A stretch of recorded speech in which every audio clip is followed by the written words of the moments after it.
todas las crisis, todo lo que sucede en nuestras vidas, Dios de una manera u otra nos enseña una lección o nos da herramientas para que en medio de las crisis podamos resolver las situaciones. Y el texto que vamos a leer el día de hoy lo vamos a encontrar precisamente en el libro de Corintios y vamos a, si tiene su Biblia ahí, segundo libro de Corintios o segunda epístola a los Corintios del apóstol Pablo a los Corintios, y vamos a leer en el capítulo 12, segunda epístola de los Corintios, y vamos a leer en el capítulo 12 una historia donde Pablo revela algo que le estaba sucediendo a nivel personal y estaba pasando por una crisis. En el capítulo 12, versículo 7 hasta el 10, dice así: por lo cual, 12. Por lo cual, por amor a Cristo, me gozo en las debilidades, que afrentas, en necesidades, en persecuciones, en angustias, porque cuando soy débil, entonces soy fuerte. Me he hecho un necio al gloriarme. Vosotros me obligasteis a ello, pues yo debía ser alabado por vosotros, porque en nada he sido menos que aquellos grandes apóstoles, aunque nada soy. Con todo esto, con las señales de apóstol han sido hechas entre vosotros en toda paciencia por señales, prodigios y milagros. Versículo 13. Porque ¿en qué habéis sido menos que las otras iglesias? Sino en que yo mismo no os he sido carga. Perdonadme este agravio. Aquí está el apóstol Pablo manifestando un problema que él tenía. El apóstol Pablo, de acuerdo a muchos eruditos, a muchos estudiantes, a muchos teólogos, tenía un problema de orgullo, Más adelante vamos a ver donde él mismo hace una oración y dice que ese aguijón en la carne lo abofeteaba para que él no se orgulleciera demasiado, porque en sus escritos, cuando usted lee y estudia minuciosamente, él hace comentarios como: yo soy el más grande de los apóstoles, a mí fue el que se me apareció el Señor. Y entonces Pablo daba muchos manifestaciones de esa pequeña semilla llamada orgullo, y entonces Dios le permitía a Pablo crisis para que cuando él se exaltara mucho, entonces él tenía, como dice la palabra, ese aguijón que lo abofeteaba y le recordaba de que él le pertenecía a Dios y que nada sucede con falta de propósito.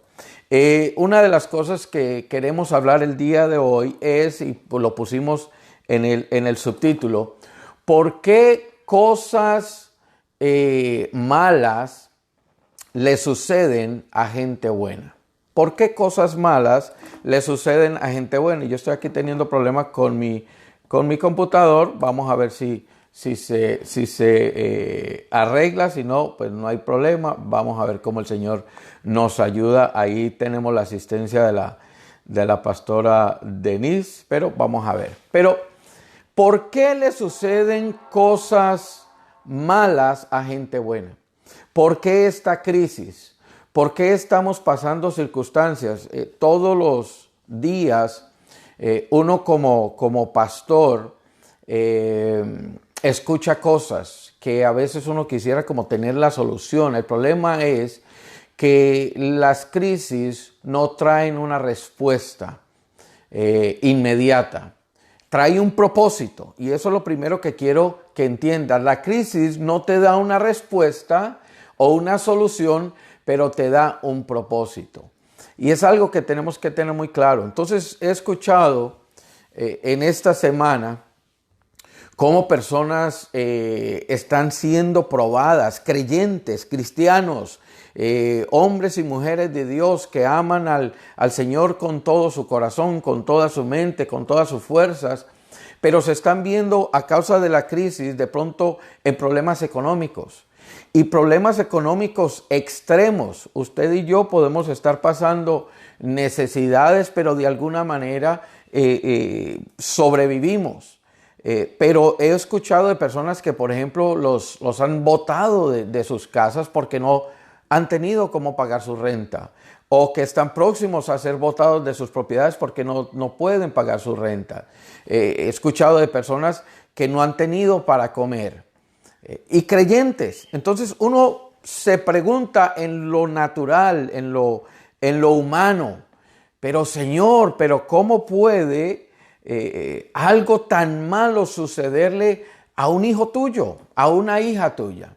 Y bueno, esa es una realidad por la cual estamos pasando. Y vamos a entender a la luz de la palabra el por qué Dios permite ciertas crisis en nuestra vida y que a veces no lo entendemos. Como le digo, la mayor parte del tiempo no entendemos el porqué de las crisis, pero todo tiene un propósito. En Dios nada carece de propósito. Lo vuelvo y lo repito. En Dios nada carece de propósito. Todo tiene un propósito y lo digo y lo digo y lo digo cada vez que tengo la oportunidad. No es el por qué, sino el para qué. Entonces, si tenemos la idea falsa de que al convertirnos a Cristo se acabaron los problemas, porque a veces las personas creen que porque ya eres creyente ya no debes tener problemas. Al contrario, ahí es donde los problemas comienzan. ¿Sabe por qué? Porque a Dios le interesa formar tu carácter, formar tu vida, llevarte de gloria en gloria, pero no te va a llevar de gloria en gloria solamente porque eres hijo, sino que va a permitir que circunstancias en nuestra vida nos lleven a esa madurez. El salmista nos recuerda esto, Salmo 34, 19.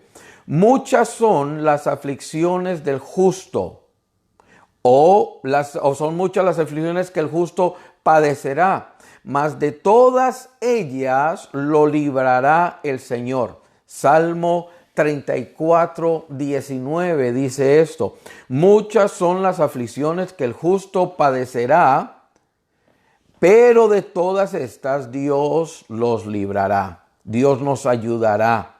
En otras palabras, vamos a pasar aflicciones. Otra escritura que le puedo decir en 2 de Timoteo capítulo 3 versículo 12, Pablo dijo: y también todos los que quieren vivir piadosamente en Cristo Jesús padecerán persecución. 2 de Timoteo 3, 12. Que el justo sufra no es solamente lo normal, sino lo anticipado. Jesucristo dijo: en el mundo tendréis aflicciones, crisis, pero Él dice: más confiad, yo he vencido al mundo. Ve, cuando entendemos que nuestra confianza está en Dios, entonces vamos a poder pasar estas crisis. Aún en medio de ellas, tener esa confianza. ¿Sobre qué está fundamentada tu fe? ¿Sobre qué está tus pies? ¿Sobre qué piedra o la arena o qué roca? Cuando nuestros pies espirituales, cuando nuestra vida espiritual está fundamentada en la roca que es Cristo Jesús, entonces cuando vengan los problemas sabemos de que Dios los permite en nuestra vida con un propósito, y que ese propósito es de hacernos crecer, de hacernos madurar. Mientras que nosotros vemos el sufrimiento como muerte, porque a veces nos morimos en medio del sufrimiento, no vemos escapatoria, no vemos cómo salir de ella. Cuando nosotros vemos el sufrimiento, la crisis como muerte, Dios lo ve como vida. Cuando nosotros miramos la crisis como destrucción, Dios vislumbra una nueva criatura. Cuando nosotros miramos el sufrimiento como dolor o la crisis con dolor, Dios contempla sanidad. O sea, nosotros esperamos en la crisis, en el sufrimiento, esperamos derrota, mas Dios anticipa una oportunidad. Mira, hay personas que están siendo bendecidas en medio de la crisis. Hay personas que están siendo prosperadas en medio de la crisis. ¿Por qué? Porque se han reinventado, le han permitido a Dios darles la gracia, la imaginación, la inteligencia para reinventarse. Entonces quiero hablar de los propósitos del sufrimiento. Los propósitos del sufrimiento. ¿Qué hacen la crisis en nosotros? ¿Para qué nos ayuda? ¿Qué nos enseña? Número uno, la crisis revela nuestro carácter. Número uno, la crisis revela nuestro carácter. La crisis revela nuestro carácter, sea bueno o sea malo. En otras palabras, en la crisis vamos a decir, esto no funciona, y su fe va a ser probada. Es casi imposible hablar del sufrimiento, de la crisis, sin mencionar a personajes como Job. Job pasó una crisis, perdió a sus 10 hijos, perdió sus propiedades, perdió sus pertenencias, cayó enfermo. Pero lo que reveló la crisis en Job, lo que reveló fue su carácter, su firmeza, su fidelidad, su espiritualidad, su madurez. Eso fue lo que reveló en Job. Contrario de lo que la crisis reveló en su esposa. En su esposa vemos algo totalmente diferente. Maldice a Dios y muérete. ¿Hasta cuándo vas a estar confiando en tu Dios? ¿Ve? La crisis va a revelar entonces nuestro carácter, sea bueno o sea malo. Entonces vamos a ser probados en medio de la crisis. Permite que no te agarre desprevenido, sino que pongas tu firmeza en Dios. Job es uno de los mejores ejemplos. Pablo en la crisis dijo esto: porque me ha puesto un aguijón en la carne. ¿Para qué? Para que no me exalte acerca de las muchas revelaciones. Entonces la crisis en Pablo le trae que madurez, porque su hombre viejo estaba cargado de aquella cosa llamada orgullo, soberbia. Entonces tenemos que nosotros entender esto, que estamos en la carne, en este mundo. Somos creyentes, somos salvos por gracia, sí. Cuando venga Cristo nos vamos con Él. Cuando morimos en su presencia. No estoy poniendo en tela de juicio la salvación. Lo que estoy poniendo es de que la crisis va a revelar cosas que hay dentro de nosotros o que traemos del viejo mundo, del viejo hombre. Y entonces que Dios nos va a permitir por medio del Espíritu Santo regenerar esas áreas en nuestra vida. Y esas áreas en nuestra vida van a ser probadas por medio de ¿qué? De la palabra y por medio de las crisis que podemos estar pasando. El dolor revela nuestro carácter. Apunte eso por ahí. El dolor revela nuestro carácter. Segundo punto, propósito de la crisis, es que quebranta nuestro orgullo y nos mantiene humildes. Lo repito, las crisis Dios las permite y lo que va a causar en nosotros es quebranta nuestro orgullo y nos mantiene humildes. El Señor reveló a Pablo que el propósito de su sufrimiento era el de mantenerlo humilde, pues los humanos tenemos la tendencia a ensoberbecernos cuando Dios nos usa o nos da cosas. Pablo, aunque fue un gran hombre de Dios, que amaba a Dios y a la obra del Señor, no estaba exento del orgullo. ¿Cuántos hombres que conocemos de pronto se han perdido a causa de esta perversidad llamada el orgullo? Hay personas que comienzan humildes, Dios los usa, se levantan como pavos reales y ese es un problema. No es problema que Dios te use grandemente, para nada. No es problema que Dios te bendiga grandemente, para nada. El problema es cuando creemos que lo que tenemos fue hecho por nuestro esfuerzo. Amados, todo está en Dios, empieza en Dios, termina en Dios. Nada es nuestro, todo es de Él. Salmo 24:1, del Señor es la tierra y su plenitud, el mundo y los que en él habitan. De Él somos. Lo que usted tiene, lo que usted ha alcanzado en su vida, sus títulos, su dinero, su fama, fue Dios. Mantengámonos entonces en la perspectiva de que si es Él, entonces no permitamos que el orgullo crezca en nosotros, sino que lo mantengamos aplastado, sometido en ese proceso de regeneración por medio del Espíritu Santo. Proverbios 30 del 7 al 9, Proverbios 30 del 7 al 9, dice esto: 2 cosas he pedido, no me las niegues antes de que muera. Vanidad, que es otra palabra para orgullo, vanidad, palabra mentirosa, aparta de mí. No me des pobreza ni riqueza, manténme con el pan necesario, no sea que siendo rico me sacíe y te niegue y diga, ¿quién es Dios? Proverbios 30 del 7 al 9. Ve, esa es una oración sabia. Señor, bendíceme, pero no me des tanto si eso que me vas a dar va a causar que yo me aparte de ti. Así es que es una oración sabia. Tercer punto.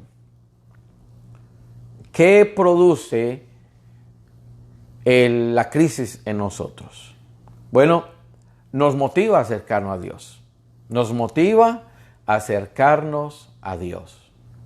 Algo que hemos experimentado, que estamos experimentando, es que el mundo entero está entendiendo que esta crisis, que esta pandemia, llegó y que solamente la gracia y el favor de Dios va a hacer que esta pandemia desaparezca. Y me agrada ver gobernantes, me agrada ver personas en autoridad, policías, bomberos, humillándose delante de Dios. Iglesias enteras saliendo a la calle de rodillas pidiendo la misericordia de Dios. Uno de los problemas más grandes que tenemos en el orgullo espiritual es que nos hemos ido a muchos extremos. Con esto no critico, no juzgo, pero veo personas que reprenden a izquierda y a derecha. Bueno, el virus sigue aquí. Veo pastores retando lo que está sucediendo. Escuché esta semana, es una cosa trágica, una iglesia en Filadelfia, una iglesia grande, que desafió lo que está sucediendo y las recomendaciones de las autoridades. Bueno, desafortunadamente se reunieron y en este momento más de la mitad de la iglesia está contagiada con el virus COVID-19. O sea, ¿dónde nos cabe en la cabeza la irresponsabilidad de retar lo que Dios está permitiendo? Cuando tenemos que simplemente pedir a Dios humildemente, acercarnos a Él, buscar su rostro y decir, Señor, ten misericordia de nosotros, que esta pandemia pase rápido, guarda a nuestros familiares, a nuestros amigos, a nuestros vecinos, a la gente de nuestras congregaciones, ten misericordia. Si se humillare mi pueblo, ¿qué dice? Si se humillare mi pueblo, ahí no hay orgullo en buscar la gracia de Dios para que esta pandemia pase. No es falta de fe, no, que hay que reprender y prohibirle y todo eso. Mire, de nuevo, como escucho personas hablando, yo no sé si usar la palabra, pero voy a usar una palabra más suave, hablando bobadas, amarillistas espirituales, profetas amarillistas mandando cosas por Facebook, por todas partes, y cuidado con la vacuna, y la vacuna esto, y la marca de la bestia. Mire, ¿quién le dijo a usted que la marca de la bestia viene en una vacuna? Por favor. Entonces Bill Gates ahora es el anticristo y el doctor Fauci es el anticristo. Mire, nos hacemos unas congestiones espirituales, mentales tan impresionantes. Vemos al diablo hasta en la sopa de letras. Amado creyente, si usted conoce la palabra de Dios y usted lee un poquito y aprende un poquito de teología, usted entenderá esto. Por favor, ponga atención a esto. Que el día que la marca de la bestia esté en función, por más que usted reprenda, esa marca viene. Porque está profetizado.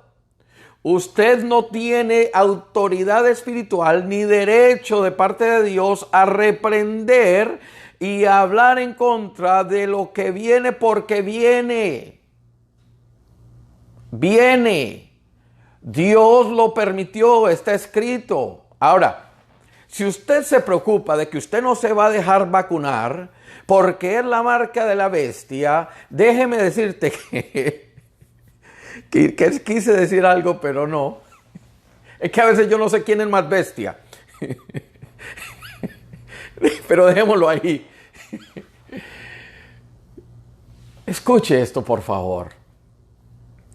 Si la marca de la bestia estuviera ya hecha y ya está lista para ser aplicada en la mano derecha y en la frente, usted y yo no estuviéramos, ni yo estuviera transmitiendo en vivo, ni usted estuviera escuchando en vivo, porque la iglesia de Cristo será arrebatada antes de que esas cosas sucedan. Así es que por favor deje de estarle creyendo a estos profetas ambulantes que no tienen un conocimiento claro de la palabra de Dios. Nunca pensé que yo iba a decir algo así, pero es que es tanta la desinformación, es tanta la mala información que hay allá afuera. Y entonces están ahí, que esto, que lo otro. Mire, nada sucede por casualidad. Lo que Dios está permitiendo no es para reprender. Lo que Dios está permitiendo es para que el pueblo se humille, para que el pueblo reconozca el sufrimiento. Job, quien era un hombre que obviamente conocía a Dios, le servía, a pesar de tanto intento sufrimiento, lo empujó a buscar aún más de Dios. ¿Sabe cuál fue el resultado de Job en medio de la crisis? No se alejó de Dios. Antes se acercó más a Dios. Y el acercarse más a Dios le trajo más conocimiento, más revelación de quién era Dios. Por eso al final él dijo, de oídas te había oído. Tenía una experiencia contigo, Dios, a pesar de que te amaba, te servía y me bendecías. Yo tenía una revelación y una comunión limitada. Pero ahora que pasé por la crisis, le dice Job a Dios, de oídas te había oído, mas ahora mis ojos te ven. Aquí estaba la relación de Job con Dios, buena, pero la crisis hizo que esa relación subiera de nivel. Amados, permite que entonces en medio de la crisis Dios te revele su gracia y su poder. Cuarto punto. ¿Qué hace la crisis en nuestras vidas? La crisis perfecciona la obra de Dios en nosotros. ¿Qué hace la crisis? Perfecciona la obra de Dios en nosotros. Proverbios 29, 19. El siervo no se corrige con palabras porque entiende, mas no hace caso. El propósito de Dios, el dolor de algunas formas, moldea nuestro carácter, nos da forma, allana las asperezas y quema lo indeseable en nosotros. Dios le dijo a Pablo que su poder se perfecciona en medio de la debilidad. Pablo, mi poder se va a perfeccionar en medio de tu debilidad. Amado hermano creyente, Dios te dice, mi poder se va a perfeccionar en mi debilidad. Porque cuando somos débiles en el Señor, ¿somos qué? Somos fuertes. ¿Cuántas veces Dios nos ha invitado a buscarle más, a servirle más de cerca, pero lo ignoramos? Y Dios entonces va a permitir esas crisis en nuestras vidas para detenernos un momento en nuestra carrera. A veces estamos demasiado afanados. A veces estamos corriendo demasiado. Tenemos demasiadas preocupaciones o mucho afán por conseguir dinero o mucho afán por conseguir la fama o mucho afán por esto, por lo otro. Y nos olvidamos de Dios. O no nos olvidamos, simplemente le restamos importancia. ¿Y cuántas veces Él entonces permite que vengan esas circunstancias en nuestra vida para sacudirnos un poquito y decir, mira, aquí estoy yo? ¿A cuántos de nosotros nos trajo nos trajo a Él? ¿Recuerda cuántos de ustedes vinieron a Cristo Jesús por medio de algún problema? ¿Cuántas personas vinieron a Él porque estaban pasando situaciones adversas en su vida y alguien le dijo, mira, Cristo Jesús es la solución de tu problema?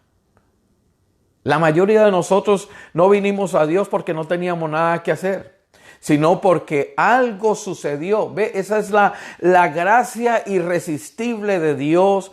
Es que Él permite que vengan esas circunstancias a nuestras vidas para acercarnos a Él con cuerdas de amor, porque Él nos ama tanto que Él quiere lo mejor para cada uno de nosotros. Último punto. ¿Por qué cosas malas le suceden a gente buena? ¿Por qué estas crisis nos afectan a nosotros? ¿Para qué? Y esto nos lleva al quinto punto, nos lleva a una reflexión personal, un autoanálisis, un autoestudio. Nos obliga a examinar cuidadosamente nuestras vidas para asegurarnos de que nada que esté fuera de lugar en nosotros sea la causa de nuestro sufrimiento. El salmista dijo, examíname, oh Dios, y prueba si hay en mí camino de muerte y guíame por el camino de la salvación.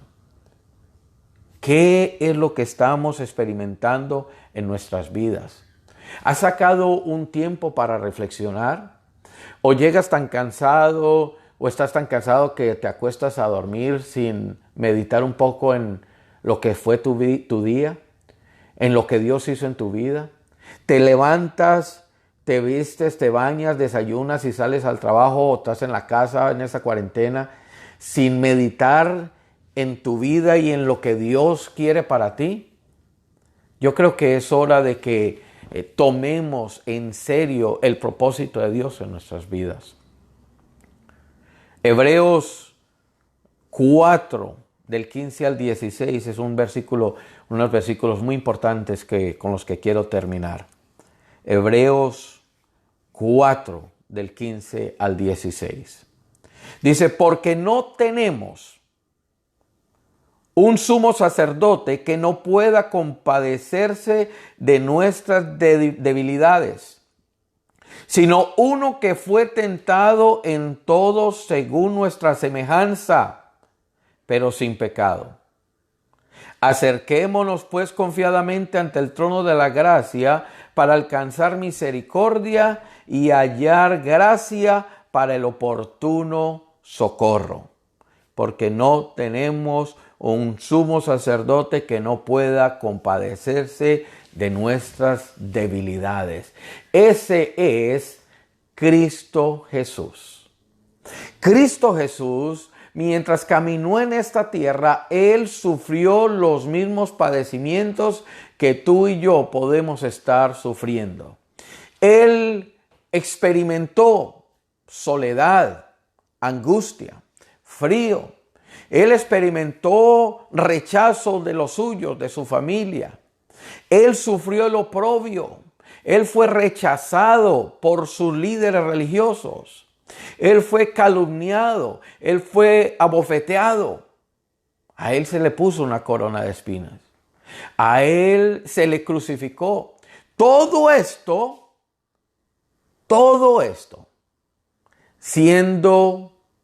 no teniendo culpa. Todo esto aconteció sin Él haber pecado.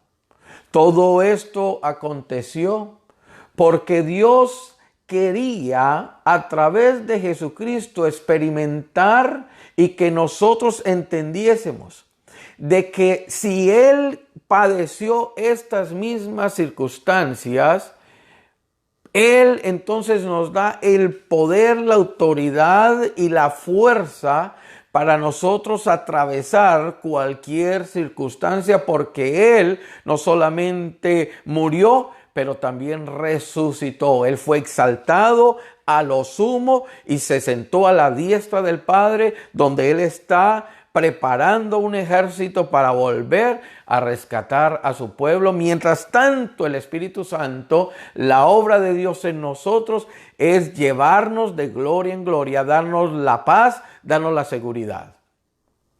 Amados, tenemos la herramienta perfecta que es el Espíritu de Dios en nosotros. Tenemos la gracia de Dios. Tenemos el poder de su presencia. Tenemos la seguridad de poder confiar en Él. Nosotros servimos a un sumo sacerdote que se compadece de nosotros, porque Él mismo fue tentado en todo. Sea el paso por todas estas situaciones. Si pasas por escasez, claro que nos agobia. La incertidumbre del mañana nos agobia. ¿Qué va a pasar con esta situación? ¿Cuándo va a terminar? Aún en la muerte mismo, que no tenemos respuesta, decimos, pero Señor, ¿hasta cuándo? Mire, no sé qué puedes estar pasando en medio de esta crisis, pero si eres criticado por tus amigos, si eres querido o criticado por tus familiares, si estás pasando necesidad, recuerda que Jesús pasó todas estas cosas. Zacarías 13:6 dice, cuando le preguntan al Señor, ¿qué heridas son estas en tus manos? Él responderá, con ellas fui herido en la casa de mis amigos. Jesús pasó por todas estas cosas para que tú y yo entendamos que Él se compadece de nosotros. Por eso la Biblia dice, hijitos míos, estas cosas escribo para que no pequéis. Pero si alguno hubiese pecado, abogado tenemos para con el Padre, a Jesucristo. Quiero terminar con una anécdota, porque a veces le echamos la culpa a Dios.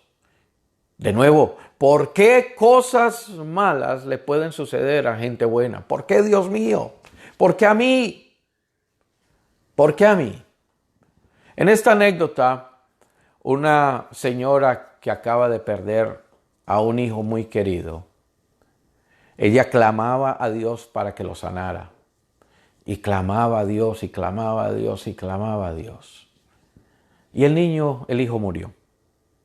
Ella está resentida con Dios, no quiere saber nada de Dios.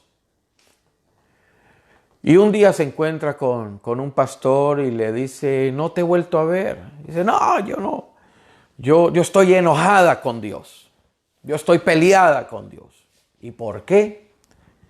Porque Dios no sanó a mi hijo.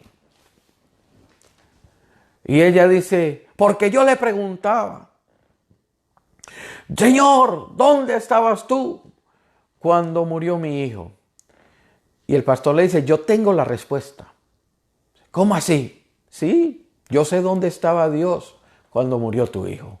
Y la señora se queda, pero ¿cómo así que tú sabes dónde estaba Dios cuando murió mi hijo? Y el pastor le dice, sí, estaba en el mismo lugar que él estaba cuando murió el de él. Ve, Dios vio a Cristo sufrir en la cruz del Calvario, Dios Padre. Lo vio siendo golpeado, lo vio siendo latigado, le vio cuando le pusieron la corona de espinas, cuando le traspasaron el costado con la lanza. Por eso Dios vio y experimentó ese sufrimiento. Jesús en su sufrimiento humano le dijo, Dios mío, ¿por qué me has abandonado? No, Dios no lo abandonó. Eso fue Jesús hablando en su humanidad. Por eso la oración anticipada el día anterior fue, Señor, yo te pido que pases de mí esta copa. Jesús veía el sufrimiento de lo que venía, mas no se haga mi voluntad, sino la tuya.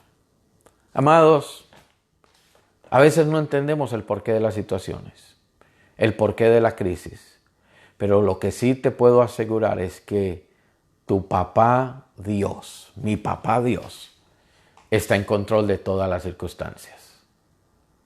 Dios está en control de tu vida. Cualquiera que sea tu necesidad en medio de esta pandemia, cualquiera que sea tu situación en medio de esta crisis, en vez de quejarnos, ¿y por qué a aquellos sí le va bien y a aquellos no? ¿Y por qué a aquellos le va bien y a mí no? Pidámosle a Dios que nos muestre, que nos dirija, pero sobre todo que esta situación nos lleve a buscar más de Él, a buscar más de su presencia y permitir que Jesucristo verdaderamente reine en cada uno de nosotros. Quiero invitarte a hacer estas dos oraciones que siempre hacemos. Y queremos saber de ti. Comunícate por medio de las redes sociales. Ya tenemos nuestra página vidareformada.org. Ahí ya la estamos construyendo, pero ya puedes ir a esta página, visitar, poner tus peticiones de oración. Déjanos saber si estos mensajes están siendo de edificación para tu vida. Comparte con otras personas este mensaje que puede ser también de ayuda para ellos. Vidareformada.org. Vidareformada.org. Y queremos saber de ti. Pero lo más importante en esta mañana es de que tú estés a cuentas con Dios. De que tu vida sea iluminada por la presencia de Dios.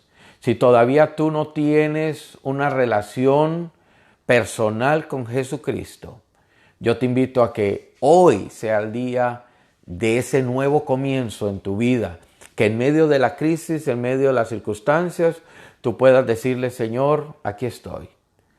En mis propias fuerzas no puedo, pero con tu ayuda lo lograré. Repite esta oración conmigo. Señor Jesús, entrego mi vida a ti. Reconozco que soy pecador. Reconozco que la paga del pecado es muerte, pero también entiendo que moriste por mí en la cruz del Calvario. Y hoy yo confieso a Jesucristo como el Rey y Señor de mi vida. Gracias. Escribe mi nombre en el libro de la vida y gracias porque nunca lo vas a borrar. En el nombre de Cristo Jesús. Ahora quiero orar por aquellos creyentes que pueden estar pasando situaciones adversas. Amado, Dios está en control. A veces queremos que el hombre resuelva nuestras situaciones o nuestras circunstancias. ¿Sabes qué? Antes de que tú la hagas notoria o le dejes saber a alguien, ya Dios la sabe. Sí, queremos estar conectados. Pon ahí tus peticiones de oración en vidareformada.org porque queremos estar orando por ti. Pero sobre todo, confía en Él. Bendito Dios, te doy gracias por tu palabra.